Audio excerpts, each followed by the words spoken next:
जय हिंद दोस्तों।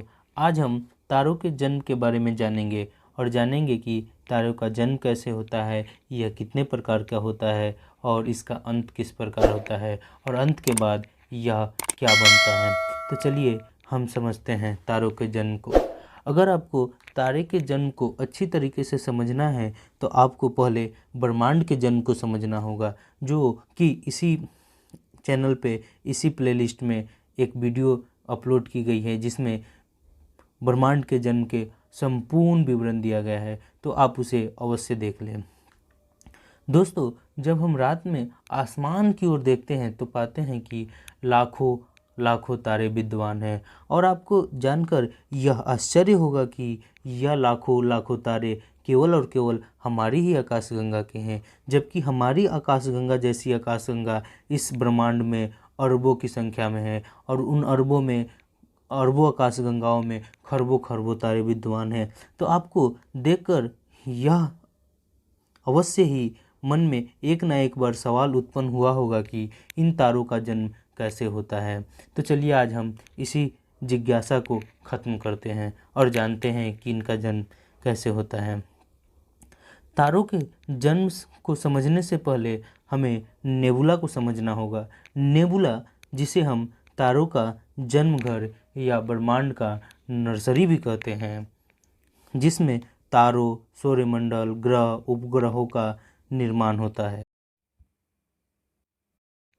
तो चलिए जानते हैं कि इन नेबुलाओं का निर्माण कैसे होता है। जब हमारा ब्रह्मांड का निर्माण हुआ था तब उसी समय एटम यानी हाइड्रोजन का निर्माण भी हुआ था और हाइड्रोजन या एटम आपस में मिलकर डस्ट के बादल का निर्माण किए थे। अर्थात इस प्रकार के नेबुला का निर्माण हमारे ब्रह्मांड के उत्पत्ति के साथ ही हुआ था। आप इसे ब्रह्मांड का बेसिक पदार्थ भी कह सकते हैं।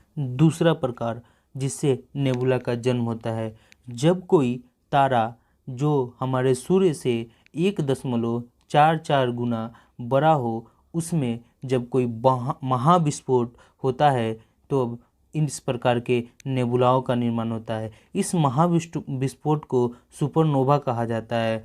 सुपरनोवा के पश्चात बहुत बड़ी मात्रा में गैस और डस्ट के बादल का निर्माण होता है, जिनके बाद इनसे नेबुला का निर्माण होता है। यह नेबुला एक प्रकाश वर्ष से लेकर हजारों हजारों प्रकाश वर्ष तक हो सकते हैं। दोस्तों, अभी तक आपने नेबुला के बारे में काफ़ी कुछ जान लिया होगा।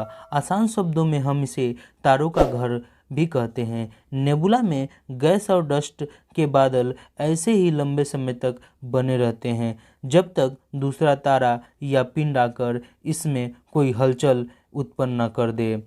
यह इंतजार लाखों वर्षों का हो सकता है। जब कोई तारा या पिंड इस नेबुला के पास से गुजरती है तो किन्हीं कारणों से इस नेबुला के अंदर एक प्रकार की तरंग उत्पन्न कर देती है जो गुरुत्वाकर्षण के कारण बनता है। इस तरंग को स्पेस टाइम बेंड कहा जाता है। इसे आप इस प्रकार समझ सकते हैं कि जब कई व्यक्ति मिलकर एक चादर को चारों तरफ से खींचकर पकड़े हुए रहते हैं, तब उसमें ऊपर से कोई भारी वस्तु गिराने पर वह वस्तु गुरुत्वाकर्षण के प्रभाव के कारण एक खास जगह पर जाकर इकट्ठा हो जाती है।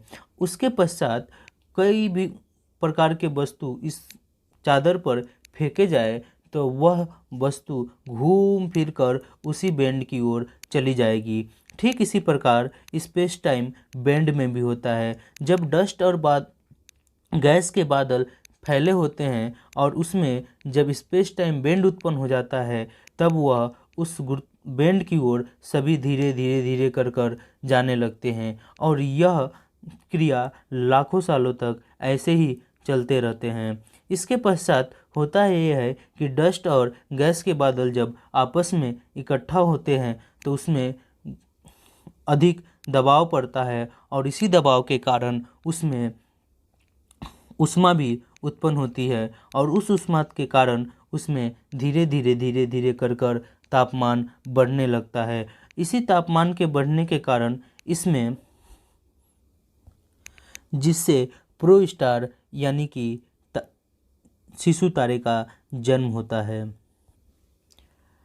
और धीरे धीरे प्रो स्टार इस दबाव यानी प्रेशर के कारण गर्म होने लगता है और यह धीरे धीरे गर्म होते होते एक इस अवस्था पे पहुंच जाता है कि जब इसका तापमान 10 मिलियन केल्विन तक नहीं।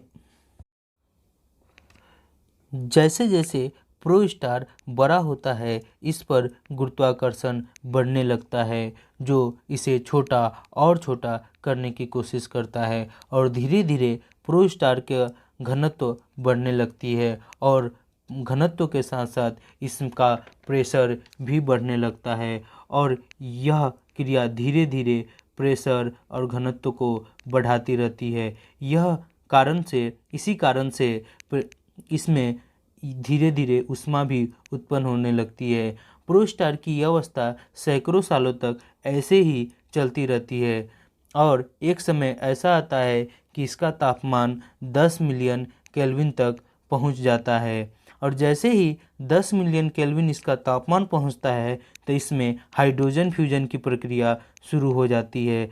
तब प्रो स्टार एक यंग स्टार यानी कि न्यू तारे में बदल जाता है और इसी हाइड्रोजन फ्यूजन की प्रक्रिया के कारण सोलर विंड उत्पन्न हो जाता है जो बचे हुए गैस और डस्ट के बादल को सुदूर अंतरिक्ष में ढकेल देते हैं। तारों के जन्म के बाद बचे कॉमिक एस्ट्रॉइड से पिंडों का निर्माण होता है और उन्हीं पिंडों के निर्माण के पश्चात ग्रह और उपग्रह का निर्माण होता है।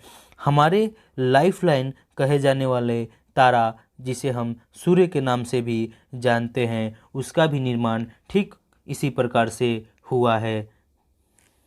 तो आज के लिए इतना ही। आगे हम अगले वीडियो में समझेंगे कि तारा का सफ़र क्या होता है और इसका अंत कैसे होता है और अंत के पश्चात इसका क्या रूप होता है, ब्लैक होल कैसे बनते हैं, वाइट ड्वार्फ कैसे बनते हैं। इन सब चीज़ों पर हम अगले वीडियो में चर्चा करेंगे। अगले वीडियो को देखने के लिए बने रहे इसी चैनल पे। जय हिंद।